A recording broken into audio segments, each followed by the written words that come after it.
What'll I do? I can't make it work.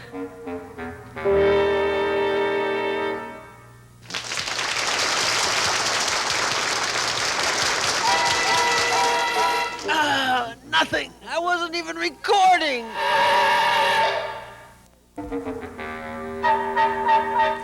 I'm sorry. I just can't get a picture. Any of you fellas know anything about this stuff?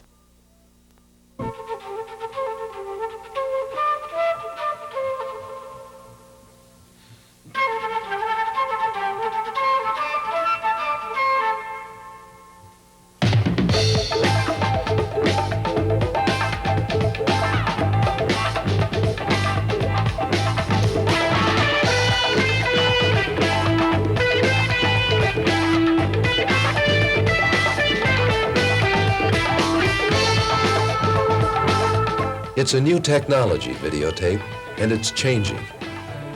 But whatever the equipment, the basic techniques of setting up are the same. And when things go wrong, as they occasionally will, well, the show must go on. Experienced users have developed methods of operating to solve problems they run into. You can benefit from this experience, which can be reduced to a three-sided attack on the areas that can cause problems. This three-sided approach to videotape operation will work for you no matter what your task, no matter what your equipment.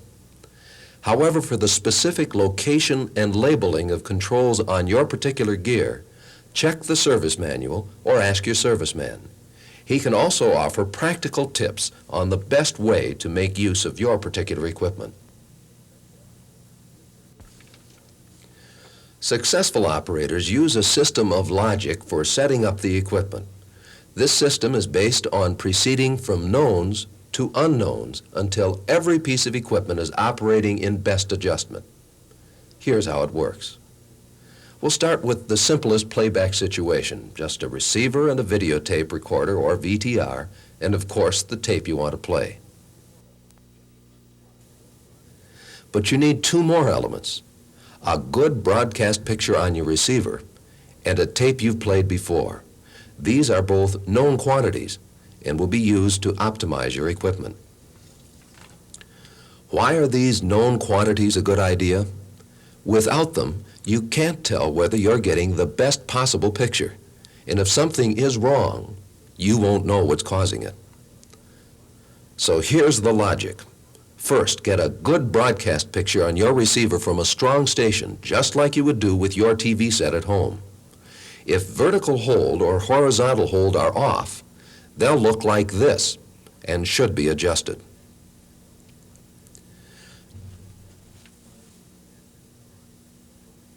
Next, fine-tune the picture. The correct way with a color set is to turn the fine-tune knob until the herringbone pattern disappears. Some sets have an automatic fine-tuning switch, which should be turned off for manual tuning and then on again to automatically hold that setting. Now eliminate the color and adjust the black and white picture for contrast and brightness to show a pleasing picture. The broadcast picture used should be of a common scene, or you might overcorrect.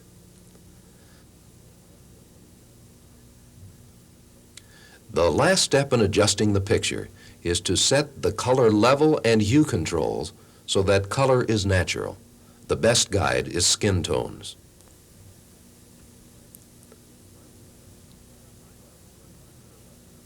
Finally, turn up the sound to a comfortable level and your set is ready. Now you can be confident that the receiver is functioning properly and problems which occur must be from one of the other parts of the system. With the TV adjusted correctly, you're ready to adjust the VTR using a previously recorded videotape which is of known good quality. The reason you first use a recording known to be correct is simply to establish that the VTR is working properly before playing an unknown recording. So now connect the TV to the VTR. There are three possible ways to do this, depending on your equipment. The easiest is with multi-pin cables, which make all connections with a single cable. A second method is to bring audio and video from VTR to TV by separate cables. The third method, which must be used if your set is the conventional type of home receiver, is to connect to the VHF antenna terminals. Most VTRs have a choice of 2 channels. Select a channel that isn't being used in your city and fine-tune for that channel. If after connecting you fail to get a picture, check for a properly set mode switch on the TV. Also, some VTRs have a selector switch for color or black and white. No picture could mean a bad cable. If your picture is still not perfect and you see any of the following difficulties, you should make an adjustment on the VTR. A tracking error means the playback head isn't reading the recorded signal correctly. If adjustment of the tracking control does not eliminate all of the tracking error, ask your technician to restore it to normal operation. A second problem is skew correction. On some VTRs marked tension control. Incorrect take-up or feed reel tension will create bending of the picture. The skew control should correct this condition. A third difficulty is loss of color lock, which shows as a rainbow effect. Adjustment should bring in normal color without the rainbow. Now, having made these fine adjustments, you should be getting perfect pictures. And since your TV set and recording were known to be normal, your videotape playback unit is now checked out as normal. Finally, you're ready to play the new recording. If the new recording is normal, it should play back satisfactorily.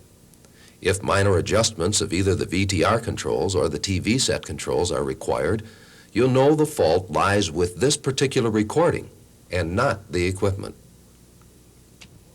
Experience has shown that this brief logical procedure will result in optimum performance of all equipment in the system. Making a videotape recording involves a few more steps, but the same logical procedure is used. The initial checkout of the receiver and the VTR playback is identical to the procedure just described.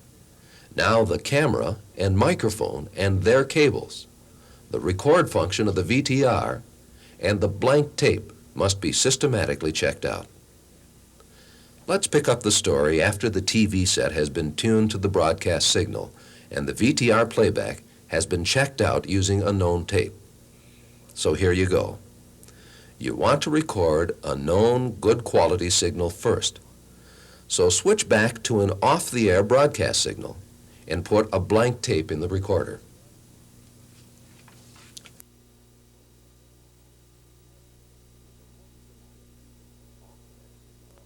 With a multi-pin cable, all connections are automatic. But if you're using separate audio and video cables, you'll need to attach 2 more cables to bring the video and audio signals from the receiver to the recorder. Please note that simple standard home receivers don't have these connections to send a signal to the VTR, and thus can't be used for this step. If there is no picture or sound at this point, check to make sure the VTR is in the record mode and the red record button is in the video cassette. If your VTR has meters and controls for the audio and video levels, these must be properly set so that the picture and sound will be identical in the TV and line modes. That is, that they will be the same before and after the signals have passed through the recorder. Of course, if these controls are set too low, you will also get no picture or sound. If you still see no picture, check cables and connections. To record, you must press the record and play buttons together.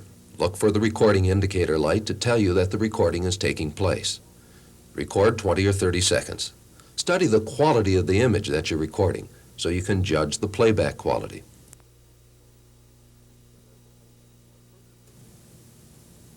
Remember, The purpose of this step is to check out the record function of the VTR using a known quality broadcast signal. You've also checked out the blank videotape. Now you're ready to check out the camera and microphone and their cables. First, bring audio and video signals into the recorder from the microphone and camera. The microphone will probably generate a feedback squeal if the TV speaker volume is set too loud or if the mic is too close. To check for quality, listen to the speaker while someone talks into the mic. Test 1, 2, 3. Most VTRs have automatic gain control called AGC to adjust for fairly wide variations in loudness. The VTR probably also has automatic gain control for the video signal, but it has a narrower tolerance than the audio. Low contrast indicates not enough light. Under low light level conditions, be sure the lens is opened as wide as possible. High contrast indicates too much light. Outdoor scenes will typically require the lens to be closed down. In the lighted studio, you'll be in the middle of the scale. Try to keep the f-stop near the middle of the AGC range to allow automatic correction in both directions. Your camera may have a viewfinder, which you should adjust to match the monitor picture. And your camera may have accessible electronic controls, which the manual or your serviceman can show you how to adjust. When you've touched up all your controls, you should have a picture as pleasing as the top quality broadcast signal. If your recorder has meters, video and audio levels will indicate optimum settings. Now you're ready to record, just as you did with the broadcast signal. You'll probably want to turn the speaker down completely to avoid all feedback. Headphones will allow you to listen to the sound going into the recorder. After 20 or 30 seconds, you can play back what you've recorded. It should be perfect, including the sound. Savings loans are having difficulty maintaining inputs. You've checked out the final elements: camera, microphone, and cables. You've completed the whole process of setting up to record in a systematic fashion, which optimized each piece of equipment, proceeding from known to unknown. You're now ready to record your show with the confidence that the equipment is not only working, but working right. Okay, stand by, we're recording. Whenever possible, you should play back the last few seconds of your recording to make sure everything is still all right. Sure, you set up everything correctly, and it probably will continue to work as it should. But if it does fail, you're the one who has to troubleshoot and take corrective action. Here's how to go about it. Remember, your aim is to get back into operation as quickly as possible. A number of factors determine what action to take, but basic thought processes go like this. Is the equipment set up correctly? Go over the setup procedure looking for mistakes. The setup procedure is designed to determine the piece of equipment giving trouble. Before taking more drastic measures, you want to be certain you really do have a malfunction, not just a mistake. Is replacement equipment available? If so, simple substitution will get you back into operation. Some pre-planning will help you here. You should know where you can get backup equipment and how long it will take. Your long-term plan should be to have 2 of everything at hand. This increases the speed with which you can become operable again. Before you call in outside technical help, you should determine that the problem is solvable. For example, an obviously abused and mangled tape can't be played. Or bad skewing at the top of the screen may indicate an unstable signal on the tape which is beyond the capacity of any TV receiver to make steady. Sometimes you can describe the symptoms over the phone to your technician, and he could advise you whether the problem is unsolvable, whether you can solve it, whether he could solve it, or whether he should bring replacement equipment. The more checks you've run, the more likely you'll give him enough information for him to advise you. Your last practical hope is a service call by the technician. This is generally not a good emergency solution, because even if he is readily available and can get to you quickly, finding the problem is time-consuming, and then parts may be needed. More typically, however, he can bring a replacement piece of equipment while he takes yours back to the shop for repair. Naturally, the more time you have, the more likely you can find your problem and get it solved. As a practical matter, you should be prepared to get in touch with a replacement technician if your regular serviceman is unavailable. All of these troubleshooting techniques and the corrective actions you can take will help assure that the show will go on. The equipment is very reliable when treated properly. Obvious as it may seem, the best way to solve problems is to avoid them. Here are some do's and don'ts for the care and preventive maintenance techniques that will minimize downtime. First, it should be obvious that your VTR is only part of a system, and that care and maintenance are vital to all parts of that system for the system to work. Second, every piece of gear has its own peculiarities. Your supplier or serviceman can tell you the specific things to watch out for. Your serviceman can also give you a lot of general tips to avoid problems and thus keep operating. For example, moisture can cause short circuits. Hard bumps can loosen wires and connections. Air holes should be kept free to avoid overheating the parts. Operation in dirty environments will clog the recording head. Obvious as it seems, coffee cups or ashtrays on the top are almost a sure source of failure. Rough handling of the transport will result in mechanical failure. Pressure should be avoided. You might interfere with a moving part. Tampering with the tape cassette may cause damaged tape, and a jammed tape might damage the transport system or the recording head. A cleaning cassette may get you back into operation if head clogging is your problem, but use it carefully and exactly as directed. All other parts of the system require care too. Most aggravating is damage to the camera's picture tube by prolonged exposure to a bright light. Severe burns may be removable by aiming the camera at a bright, evenly lit surface. Other camera problems can be caused by rough handling. Care of the lens is the same as for any optics. Dust on the face of the pickup tube should be removed carefully.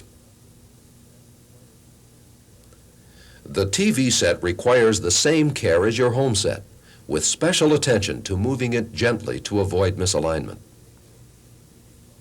Cables can be a major source of intermittent trouble.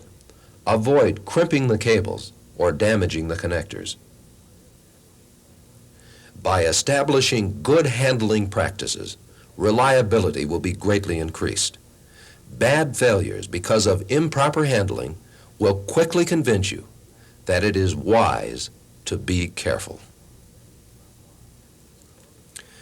Preventing problems is a long-term continuing effort you must make to increase the reliability of your video operation.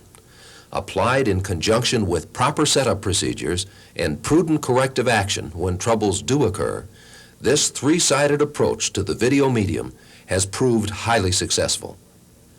Of course, everyone who uses the equipment should have this same training. And these same logical techniques are extendable to more complex equipment, machine-to-machine dubs, and multiple camera or multiple monitor setups.